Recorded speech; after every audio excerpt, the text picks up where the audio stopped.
the more I thought about it, the more the panic in their voice suggested that it was something of note. So It makes you re-watch every ounce of that interview, knowing that he lied. Meghan Markle was a close past associate of Prince Andrew and would have seen. There's knowing someone, and then there's knowing someone. You know what I mean? Like, really being close enough to see what happens behind closed doors. And here's the thing, when it comes to Meghan Markle and Prince Andrew, things get interesting real fast. See, for years, we've been fed this story. Meghan was an outsider, right? Just an actress who fell in love with a prince, walked into this royal world completely clueless, didn't even know who half these people were. That's what she told us. That's what we believed. But lately, some names have been popping up in unexpected places, connections that don't quite match the timeline she gave us. And get this, we're not talking about casual, oh, we met at a party once type stuff.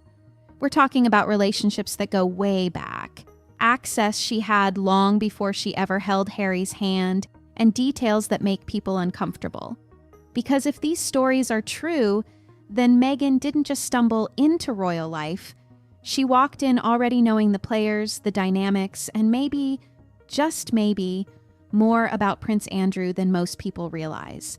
So buckle up, because the story you're about to hear, it's not the fairy tale they sold us. Now, before we get into this, hit that subscribe button and turn on notifications, because what I'm about to show you, the timelines, the hidden photos, the connections that go back way further than the public story, it's going to blow your mind. Drop a like if you're ready to see how deep this actually goes. All right, let's dive in. So here's where things start getting interesting. When Virginia's story came out and everything hit the fan, Meghan's name showed up in some unexpected places. And I'm not talking about tabloid gossip or random Twitter threads. I'm talking about conversations that were happening in circles most of us never see. Now listen, she wasn't just some random name getting tossed around. People were talking about her like she actually had insight. And here we have Rachel Meghan Markle parading on a yacht since 2014, at the very least, at this picture. Real insight into how things went down back then. And get this, there's a few reasons her name keeps getting mentioned. For one, she's living in California now, not locked away in some palace across the ocean. She's accessible. She's part of regular life here. Plus, word is she had a pretty close relationship with Prince Andrew at one point. Not distant, not we waved at each other once, but close enough that she might have been around for conversations most people never heard. Close enough to see how things really operated in that world. And people who know her, they say she's someone who remembers everything. Every detail, every conversation, every moment. See, the thing about Meghan is she pays attention. She always has. And people like that, they notice patterns, they pick up on dynamics that others miss. So when her name started coming up in these conversations, it made sense to people who knew the backstory. Because if Meghan really does know something, and if she ever decides to share it, that changes everything. But here's what nobody can figure out. How would she even know anything in the first place? She always said she was a complete outsider, remember? Someone who didn't understand royal life, didn't know the players, didn't have a clue what she was walking into. Except that story, it's starting to fall apart. Because the more you look at the timeline, the more you realize she wasn't walking in blind at all. So let's talk about when Meghan actually entered this world. Because the story she told doesn't quite match what some people have been saying over the years. According to Meghan, she met Harry in 2016, fell in love, and boom. Suddenly she's learning about royal protocol, curtsying, and how to navigate this completely foreign world. She made it sound like she'd never even heard of half these people before. Like she was walking into Buckingham Palace for the first time thinking, wait, who's that person? What's that title? How does this whole thing work? That's the version we got. That's what she wanted us to believe. But get this. There are stories floating around that Meghan knew Sarah Ferguson, Fergie, way back in 2012. That's 4 years before she met Harry. 4 years before the public story says she walked into this world wide-eyed and clueless. And we're not talking about a quick introduction at some random event. Look at the parallels between Fergie and Meghan Markle, and throughout Fergie's post-royal life, she's done everything that... Word is they were seen together at Soho House, that super exclusive members-only club where conversations stay private and cameras stay out. Now, if you don't know about Soho House, let me break it down for you. This isn't your regular coffee shop or restaurant. You can't just walk in off the street. You need membership, you need connections, and you need to be the kind of person who values discretion. It's where celebrities, royals, and high-profile people go specifically because they know whatever happens there, whatever gets said there, stays there. The whole point is privacy, so think about that for a second. Soho House isn't where you bump into someone accidentally. It's not like, oh, hey, funny running into you here. It's where you go when you want to network, when you want to build relationships privately, when you want to have real conversations without cameras around. And if Meghan was already hanging around Fergie back then, in those spaces, what was she learning? What conversations was she part of? What details about royal life, about the family dynamics, about who's who and what's what was she picking up? Because listen, Fergie's not just some random ex-royal living a quiet life. She's Prince Andrew's ex-wife. She's still connected to him, still in those circles, still knows the real stories from all those years. She's seen the inside of that world for decades. And if Meghan was building a friendship with her starting in 2012, that's not just casual networking. That's access to information most people never get. By 2013, another name starts popping up, Princess Eugenie. Stories say Meghan was spotted with her too, again in those same exclusive circles where royals feel comfortable letting their guard down. And this is where the timeline gets really interesting. Now, here's why this matters. Eugenie isn't just some random princess living her own life separate from everything. She's Andrew's daughter. She's literally his kid. She grew up in his household. She knows his patterns, his friendships, his lifestyle, everything. So, if Meghan had a friendship with Eugenie going back to 2013... For Meghan Markle, really, she threw it all away. If she'd stayed in the royal family, she could have not only been so powerful... Then she was already connected to Andrew's immediate family 3 years before the public thinks she ever knew any of these people existed. She wasn't just connected to the royal family in some distant way. She was connected to Andrew's inner circle specifically. Think about what that means. If you're friends with someone's daughter, you hear stories. You hear about family dinners, about trips, about who dad hangs out with, about how the family really operates. You get the real picture, not the polished public one. She wasn't some Hollywood actress stumbling into Buckingham Palace, confused and overwhelmed. She'd already been in those rooms. She'd already made those connections and learned how this family worked, who had influence, who mattered in their world. And that changes the whole story she told, doesn't it? The whole, I didn't even know I was supposed to curtsy story. Remember that? She described it like it was this shocking revelation, like she'd never researched anything, never prepared, never studied how royal life functioned. I had no idea what I was getting into angle. I was so naive about all of this image. All of it looks different when you realize she'd been networking with these exact people for years. And look, I'm not saying there's anything wrong with networking. Everybody does it. Everybody builds connections. But the difference is most people don't then turn around and say they never had those connections in the first place. Most people don't tell a story about being a complete outsider when they'd actually been around these circles for years. So the question becomes, what else did she know that she's not telling us?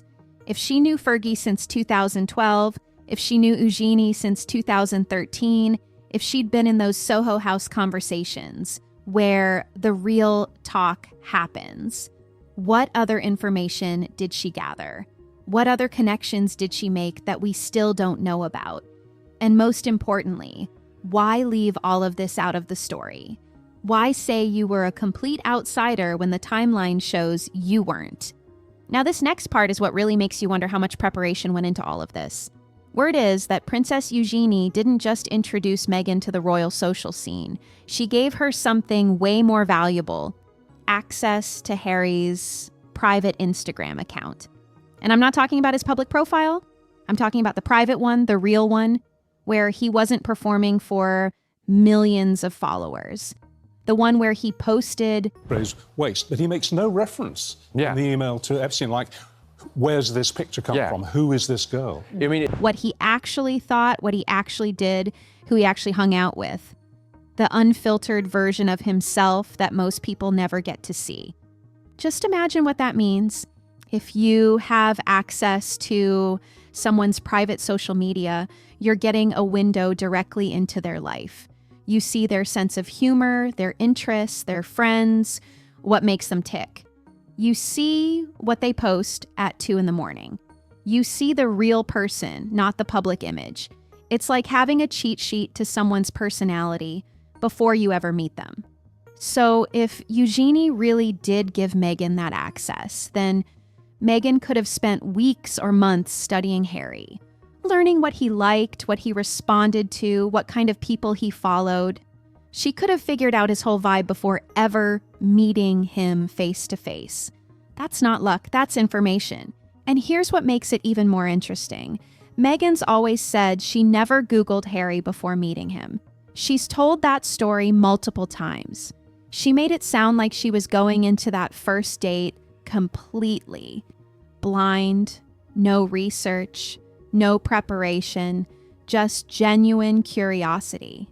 She wanted us to believe it was all organic, all natural, all serendipity. But if she had access to his private Instagram beforehand, that story doesn't really hold up, does it? You don't need to Google someone when you've been scrolling through their personal social media. The whole, I was so naive, I didn't even know what I was walking into thing starts looking pretty different when she might have had a front row seat to his life before they ever met. And look, I get it, we all look people up, that's completely normal. But the difference is being honest about it versus telling everyone you were totally clueless. But there's something else about this Eugenie connection that matters even more. Eugenie isn't just some random princess. She's Prince Andrew's daughter. Which means if Meghan was close enough to Eugenie to get Harry's private account, then Meghan wasn't just connected to the younger royals, she was connected directly to Andrew's family circle. Here's how it works with families. When you're close to someone's kid, you meet the parents, you hear family stories, you get invited to family events, you become part of that inner circle whether you're trying to or not. And in this case, that inner circle includes Andrew.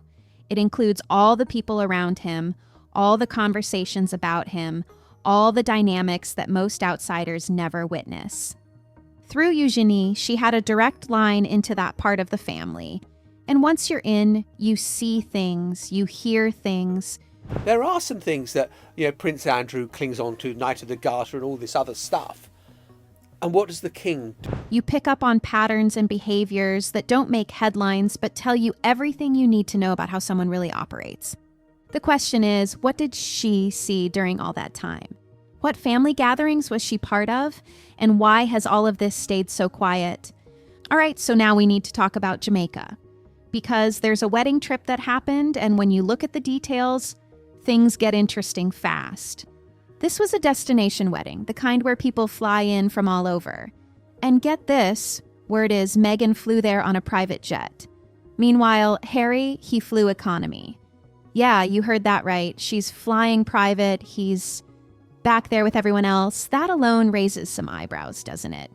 Like, who's footing that bill and why the massive difference in travel? But that's not even the interesting part. The interesting part is who else was at this wedding? Prince Andrew was there, Fergie was there, Princess Eugenie was there. So you've got Meghan, Andrew, Fergie, and Eugenie all at the same event in Jamaica, way before the public thinks any of them ever crossed paths. Now, weddings are social events, right? People take photos, lots of photos, and sure enough, pictures from this wedding did get released. There's Fergie smiling with the priest. There's Eugenie looking gorgeous in the sunlight. All these lovely, candid shots of the royal family members enjoying themselves at this tropical celebration. But guess who's not in any of these photos? Meghan. Even though word is she was there, even though she flew in on that private jet, she's not in any of the released photos. Not in the background, not in the group shots, nowhere. Now you tell me, at a wedding where everyone's taking pictures, where professional photographers are documenting everything, where guests are snapping selfies left and right, how does one specific person manage to stay completely invisible? That doesn't happen by accident. Photos were clearly selected before being released. And for whatever reason, she wasn't in the ones that got shared. And that's what makes this interesting. Because if Meghan was there and Andrew was there and they were both at the same event, mingling with the same people, then the public timeline doesn't match up.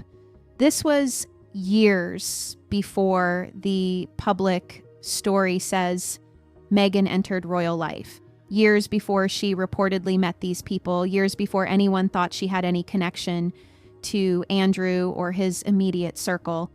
But if they're at the same wedding in Jamaica, they weren't strangers. They were in the same social orbit, knew the same people, part of the same gatherings. So why keep that out of the public eye? Why leave her out of those photos? What's the reason the public never saw them in the same place at the same time? Prince Andrew could be banned from attending activities on royal estates, like shooting parties. That's been reported by the Daily Mail. So now we need to talk about Prince Andrew himself. Because to understand why Meghan's connections matter, you need to understand who Andrew actually is and how he's been able to operate for all these years. Let's start with the basics. There are stories that Andrew hasn't paid rent on his royal residence in over 20 years. 20 years. Most people stop paying rent for a few months and they're getting calls from landlords. But not him. He's living in a massive property, Royal Lodge, and apparently the rent situation just doesn't apply the same way it does for everyone else. Then there are the stories about how he treats staff. Word is he's not exactly known for being easy to work for.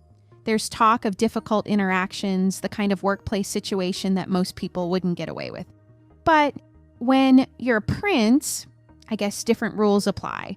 And then there's the property damage incidents. The big one people talk about is from 2016. A gate got destroyed, 2 people got hurt, and taxpayers ended up covering more than £80,000 in repairs. Let that sink in for a second. If you or I damage property and hurt people, we'd be paying for it. There'd be bills to settle, repairs to cover. But in this case, the bill went to the taxpayers and life went on. Here's what's interesting. Despite all of this, Andrew's still on the official royal website. His profile's still up there. He's still got his title. He's still technically part of the official structure, even after everything that's come out over the years. Most people in most families would see things change after behavior like this. Lose privileges, lose status, definitely lose access to publicly funded property. But Andrew, he's still there. Still living the same lifestyle he's had his entire life. And that's the part that matters when we talk about Meghan. Because if she does have information about him, if she was around his circle enough to see how things worked, then she's got details about someone who's been living this way for decades. For years, Andrew's image has been carefully maintained. But you know how it goes. That only works when the people who were around, who saw things, who picked up on patterns, keep those observations to themselves.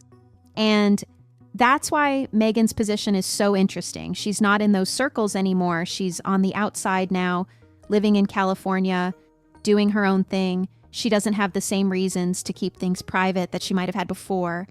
So what happens if she decides those old connections, those old observations, those old pieces of information are worth sharing. So people who've been around Meghan tend to say about her, doesn't usually do. You know, if he's going to tell Andrew something, he waits till he sees him because he lives so near. she's someone who pays attention, really pays attention, not just to what's being said, but to how it's being said, who's saying it, and why it matters. She listens carefully, she asks the right questions at the right times, and most importantly, she remembers everything. Every conversation, every detail, every little thing that seemed insignificant in the moment but might matter later. That's not a criticism, by the way. In a lot of situations, that's actually a valuable skill. Knowing how to read a room, understanding dynamics, picking up on things other people miss in business, in networking, in navigating complicated social situations, those are genuine assets. People who succeed in Hollywood, in high society, in any competitive field usually have that quality. They notice what others overlook. They connect dots that seem unrelated. They remember who said what and when. But when it comes to a family like the Royals, where so much depends on discretion and loyalty, having someone around who notices and remembers everything can get complicated. Because families like that operate on unspoken rules. There are things that get understood without being discussed openly. And when someone comes in from the outside with that observational mindset, they see things with fresh eyes. They notice details that people who've always been around might not think about anymore. And here's where things get interesting with the Virginia connection. Word is that Meghan stayed in contact with Virginia Roberts, and not just casual, hey, how are you kind of contact. We're talking close, regular communication that went on for years. Some say it continued almost right up until Virginia's story went public. That's not a connection you maintain by accident. That's intentional.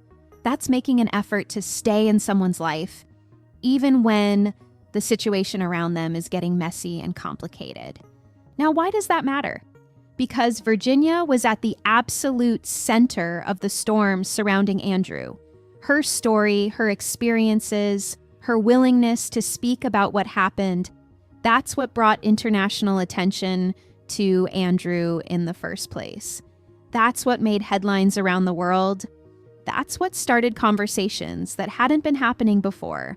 So if Meghan maintained a friendship with her through all of that, it has been a dramatic few days for the royal family and Prince Andrew after relinquishing his royal titles through all the noise and controversy and media attention, she wasn't watching this unfold from a distance like the rest of us. She was potentially hearing things firsthand, getting details that never made it into public reports, understanding the situation from someone who lived it, who was there, who saw things with her own eyes. Just consider what that means. Most of us only know what we read in articles or saw on the news. We got the sanitized version, the edited for public consumption version. But if you're friends with the person at the center of it all, you're hearing the real story. You're hearing what actually happened, what conversations took place, the unfiltered version of events. You're getting context that nobody else has access to. And if you're the kind of person who remembers everything, who files away details for later, that's powerful information to have. And some people have noticed something about Meghan's pattern over the years. She doesn't share information right away. She doesn't react in the moment. She holds on to it. She waits.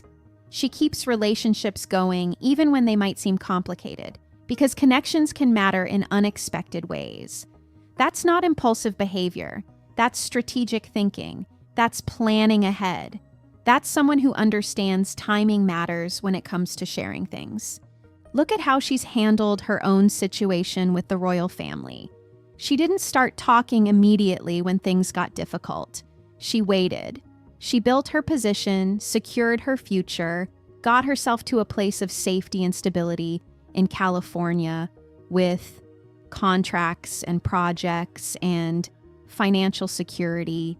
Only then did certain stories start coming out, certain interviews start happening, certain perspectives start getting shared. That's understanding timing. That's knowing when you're in a position to speak. So if she had past access to Andrew through Eugenie, through Fergie, through those social circles we talked about in the earlier sections, and if she was close enough to Virginia to hear her perspective on everything that was happening, then Meghan's got a pretty complete picture. She's got the view from inside the family and the view from outside. She knows what was being said in those exclusive clubs and what was being experienced by the people sharing their stories. Fergie and Andrew could end up behind bars. Now, of course, the other book that came out was Virginia Giuffre's book in the last few weeks. She knows how the family talked about situations privately and how those situations actually affected real people. That's both sides of the story. That's a unique position. Most people only get one side of a story, one angle, one perspective. They're either inside looking out or outside looking in. But Meghan potentially has multiple angles, multiple sources, multiple perspectives, all stored away in her memory. She's heard the family version and she's heard Virginia's version. She's seen the polished public image and she's potentially seen the more private side of things. And the thing is, she hasn't forgotten any of it. People like that don't forget. They file things away, organize them mentally, keep them ready for whenever they might need them. Every conversation she had with Eugenie about family dynamics, every time she was around Andrew and saw how he interacted with people, every message she exchanged with Virginia about what was happening, all of it is still there, still accessible, still waiting. And that's what makes her position so interesting in all of this. She's not just someone on the sidelines commenting on things she read about. She potentially had real proximity, real relationships, real access to information that most people will never have. Her silence right now isn't necessarily because she has nothing to say. It might just be that she's waiting for the right time, the right reason, the right moment when it feels appropriate to share. Because timing matters when it comes to sharing personal experiences and observations. Share too early and people might not be ready to listen. Share too late and the moment's passed. But share at the right time when people are genuinely curious and asking questions. That's when it resonates. And Meghan's shown that she understands timing. She knows when to speak and when to stay quiet, when to share and when to wait. So the question isn't really whether she knows things. The question is when or if she'll decide it's the right time to share them. So if Meghan ever does decide to talk openly about what she saw, what she heard, what she experienced during all those years of connections we've been talking about, it's not just Andrew who'd be affected. Because when you're dealing with a family this interconnected, when you're talking about social circles this tight, pulling on one thread tends to affect a whole lot of other people too. Let's start with Sarah Ferguson. Fergie's gone on record saying she barely knew Meghan, that they weren't close, that they didn't have much of a relationship. But if those stories about Soho House back in 2012 are true, if they were spending... The palace has responded too little too late to this. I mean, his titles are actually only in abeyance. Time together in those exclusive spaces years before anyone thought they'd met, then that's interesting. Because why would someone say they barely knew a person if the connection went back years? Why say you hardly knew someone if you were meeting up at private clubs years before she ever dated Harry? Then there's Princess Eugenie. We've already talked about how she gave Meghan access to Harry's private Instagram, how she was the bridge that connected Meghan to this whole world. But Eugenie hasn't talked much about her friendship with Meghan from those early years. She hasn't shared much about how close she and Meghan were, how far back their friendship goes, or what kind of conversations they had about her father. If Meghan starts sharing details about their relationship, about what was discussed, about what she learned through that connection, Eugenie's sitting in an uncomfortable position. She's Andrew's daughter. And she's potentially the person who gave Meghan access to information and people she wouldn't have had otherwise. And then there's Harry, who believed the whole story about Meghan being a complete outsider. He thought he was introducing her to this world, showing her the ropes, helping her navigate something totally new and foreign to her. But if she knew these people years before, if she'd already been reading his private social media, if she came in with more knowledge than the story suggested, then Harry wasn't introducing her to anything. He was part of a world she'd already been learning about for years. That changes the entire foundation of their relationship. Even King Charles would probably be aware of all this. He's on the throne now, trying to modernize the monarchy, trying to handle all the various situations that keep coming up. The last thing he needs is more questions about family members, more stories about timelines and connections that don't quite add up. He's already dealing with Andrew being a constant source of headaches. If Meghan decides to share what she knows, it complicates things further. This isn't like previous royal situations. Those were usually about personal choices, private phone calls that got leaked, relationships that went wrong. This is different because it involves multiple people, multiple timelines that don't match up, and different versions of when people met and how they connected. If one person starts talking, everyone else has to figure out how to respond. Do they confirm? Do they deny? Do they stay silent and hope it goes away? And Meghan's right there in the middle of all of it. She's the one connection point that links all these different people and stories together. She's the one who potentially has information that could add context to everyone's version of events. That's not a comfortable position for anyone involved. So, where does all of this leave us?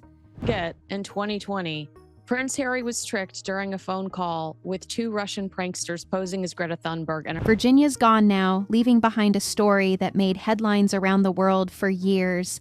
The impact of what she shared is still being felt. And Andrew? He's still there, on that royal website, living in Royal Lodge, maintaining the same lifestyle he's always had. And then there's Meghan, sitting in California, living her life with Harry and the kids, doing interviews, building her brand, staying in the public eye. But beneath all of that, she's got connections that nobody saw coming. Connections that go way further back than the fairy tale story would suggest. Connections to people and situations that most of us only learned about when everything hit the news. If she ever decides to speak openly about what she experienced, what she saw, what she learned during all those years of being around this family, it won't just be another celebrity interview. It won't just be tabloid gossip that fades away in a week. It becomes something else entirely. It becomes part of the conversation that people remember, discuss, and come back to. It doesn't just disappear. And you can feel that tension, can't you? Not in some obvious, dramatic way, but in how carefully everyone navigates certain topics, in how certain names don't get mentioned together, in how old photos suddenly matter again, in how selective people are about what they talk about and what they avoid. There's this quiet awareness that someone out there has seen more than they've shared, knows more than they've said, and could change the conversation entirely if they chose to. Not because she wants to hurt anyone, not because she's looking for revenge or trying to destroy people, but because sometimes keeping things private becomes harder than sharing them, because sometimes telling your own story means talking about how you got there, who you met along the way, and what you experienced in those circles. Some storms announce themselves. They roll in with thunder and lightning, and you see them coming from miles away. But others, they build slowly, quietly, gathering strength without anyone noticing until it's too late to prepare. They wait for the right moment, the right conditions, the right time to make their presence known. This one's still gathering, and everyone involved knows it. So, what do you think? Drop your thoughts in the comments, and if you want more stories like this, hit subscribe. I'll see you in the next one.